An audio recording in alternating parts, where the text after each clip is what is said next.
சின்ன வயசுல ரவிக்கு ஒரு ஆசை. நான் எல்லா சாப்பாடும் சாப்பிடணும். அவன் பார்த்த பாவர்ட்டிக்கு மேல ஆசைதான் நிறைய. ஒரு நாள் வீட்டு அடுப்பு குளிர்ந்தது.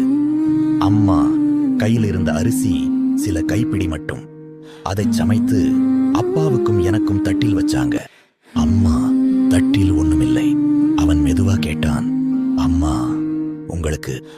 அம்மா புன்னகையுடன் சொன்னாங்க, நீங்க சாப்பிடுங்க, எனக்கு பசி இல்ல.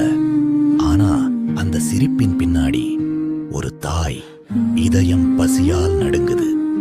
அவள் தண்ணி குடிச்சிட்டு ரவியை பார்த்து சிரிக்கிறாள். ரவிக்கு அவ்வளவு வயசில்லை. ஆனால் அந்த சிரிப்பு அவன் மனசுல நின்னு போச்சு. இப்போ பெரியவனாகி அவன் சாப்பாடு முன்னாடி வச்சா முதல்ல கேக்குறான், அம்மா சாப்பிட்டீங்களா? ஆனா பதில் வராது.